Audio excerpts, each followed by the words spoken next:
अस्सलाम वालेकुम। आज की इस वीडियो में हम सी शार्प रिलेशनल ऑपरेटर्स को डिस्कस करेंगे।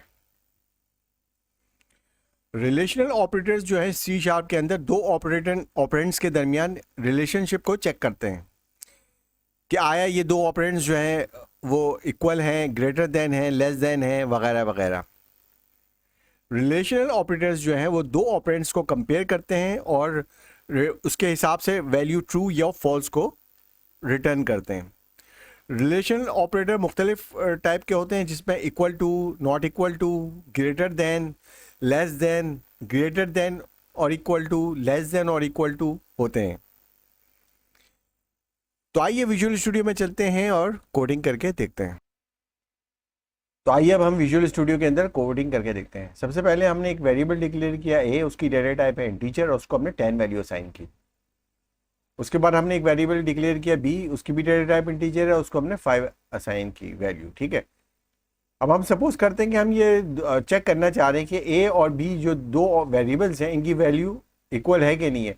तो उसके लिए हम इक्वल टू ऑपरेटर यूज़ करेंगे। तो हमने क्या किया, कंसोल डॉट राइट के अंदर एक लिखते हैं ए इक्वल टू बी। ठीक है, तो अगर ये ए की वैल्यू बी के बराबर हुई तो ट्रू रिटर्न करेगा और नहीं हुई तो फॉल्स रिटर्न करेगा। तो आइए अब हम इसको रन करके देखते हैं। तो देखिए इसने क्या रिटर्न किया, फॉल्स। फॉल्स क्यों रिटर्न किया है कि ए और बी की वैल्यू बराबर नहीं है। अब सपोज हम यहां करते हैं बी इक्वल टू 10।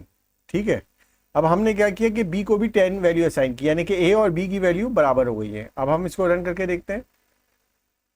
तो देखिए इसे ट्रू रिटर्न किया है क्योंकि ए और बी दोनों ऑपरेंड की वैल्यू जो है बराबर है। अब हम not equal to operator use करके देखेंगे। तो हमने कंसोल डॉट राइट के अंदर लिखा ए नॉट इक्वल टू बी, यानी कि अगर ए और बी की वैल्यू बराबर नहीं है तो ये क्या करेगा, ट्रू रिटर्न करेगा, और अगर दोनों की वैल्यू बराबर हुई तो फॉल्स रिटर्न करेगा। तो आइए हम इसको रन करके देखते हैं। देखें सर, ट्रू रिटर्न किया है। क्यों ट्रू रिटर्न किया है कि ए और बी की वैल्यू बराबर नहीं है।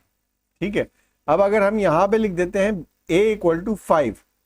ठीक है, तो यानी इसका क्या मतलब है, बी की भी वैल्यू 5 है और ए की भी वैल्यू 5 है, तो ये दोनों इक्वल हैं। ठीक है, अब हम इसको रन करते हैं तो इसने फॉल्स रिटर्न किया है क्योंकि ए और बी इक्वल है। ठीक है, तो इस वजह से क्या कर रहा है, ये फॉल्स रिटर्न कर रहा है।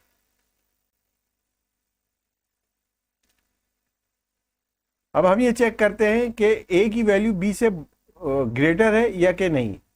तो उसके लिए हम ग्रेटर देन का सिंबल यूज करेंगे और यहां हम लिख रहे हैं ए ग्रेटर देन बी।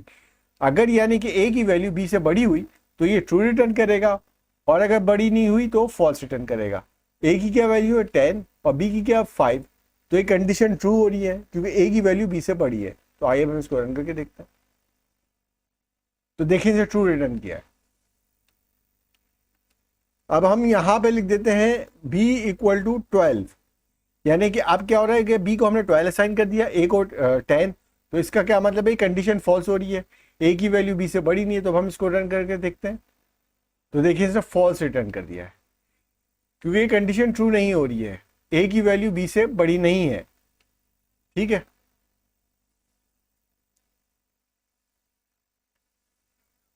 अब हम यहाँ पे चेक करना चाह रहे हैं कि a की वैल्यू b से छोटी है कि नहीं है। इसके लिए हम लेस देन का सिंबल यूज करेंगे, a लेस देन b। अगर a की वैल्यू b से कम हुई तो ये ट्रू रिटर्न करेगा, और अगर a की वैल्यू b से बड़ी हुई तो ये फॉल्स रिटर्न करेगा। क्योंकि हमारी यहाँ पे a की वैल्यू b से बड़ी है, तो हम इसको रन करके देखते हैं। तो इसने फॉल्स रिटर्न कर दिया है, यानी कि a की वैल्यू b से बड़ी है, तो ये फॉल्स रिटर्न करेगा क्योंकि ये कंडीशन ट्रू नहीं हो रही है। अब सपोज हम यहाँ पे कर देते हैं b इक्वल टू 12। अब क्या है, b को हमने 12 असाइन कर दिया, यानी कि इस वक्त a की वैल्यू b से कम हो गई है, तो ये कंडीशन ट्रू हो रही है। a लेस देन बी, यानी कि a की वैल्यू b से कम है, तो ये कंडीशन ट्रू हो रही है, तो ये ट्रू रिटर्न करेगा। ये देखें इसे ट्रू रिटर्न कर दिया है कि ये कंडीशन ट्रू है कि a की वैल्यू b से कम है। और अगर हम यहाँ से हटा देते हैं और इसको हम रन करते हैं तो ये देखिए फॉल्स रिटर्न कर रहा है क्योंकि a की वैल्यू b से बड़ी है।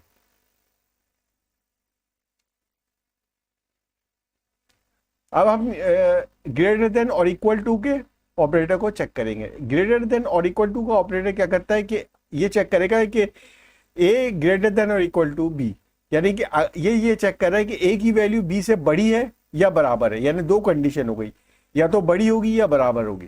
तो हम इसको रन करके देखते हैं, तो इसे ट्रू रिटर्न कर दिया है क्योंकि ए की वैल्यू बी से बड़ी है। ए की वैल्यू क्या है 10 और बी की वैल्यू 5।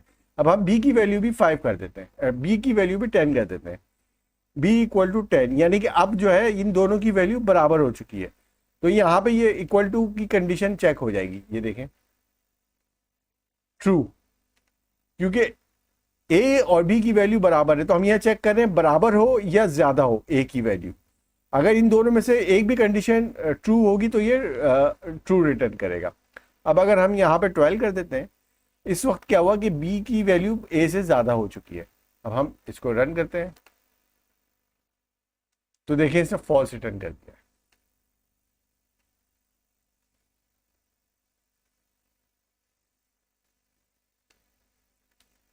अब यहां पे हम चेक कर रहे हैं लेस देन और equal to. A less than और इक्वल टू बी, यानी कि ए की जो वैल्यू है वो बी से कम है या बराबर है। तो अब हम इसको रन करते हैं तो फॉल्स है। क्यों?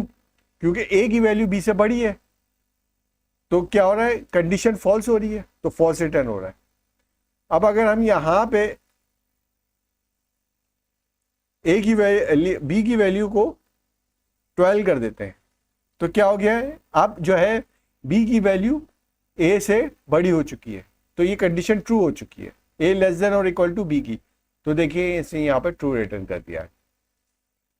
अब अगर हम बी को भी 10 कर देते हैं, यानी ए और बी की वैल्यू बराबर हो चुकी है, तो हम यहाँ पे क्या कर रहे हैं लेस देन और इक्वल टू,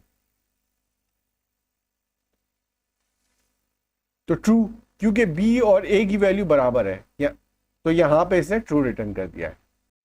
लेकिन अगर हम यहां पे बी की वैल्यू 12 कर देते हैं तो जो है ए की वैल्यू बी से कम हो जाती है, तो ये कंडीशन ट्रू हो जाती है, यानी कि ए लेस देन और इक्वल टू बी में ए लेस देन बी है, यानी कि ए की वैल्यू जो है बी से कम है, तो ये कंडीशन ट्रू हो जाती है। तो अब हम इसको रन करके देखेंगे तो ये ट्रू रिटर्न करेगा। देखिए इसे ट्रू रिटर्न किया है क्योंकि ए की वैल्यू जो है बी से लेस है, ए की वैल्यू 10 है और बी की वैल्यू 12 है। तो इसके साथ ही आज की हमारी इस वीडियो का अख्तिताम होता है। इंशाअल्लाह नेक्स्ट वीडियो के साथ दोबारा हाजिर होंगे, जब तक के लिए इजाज़त दीजिए। अल्लाह हाफिज़।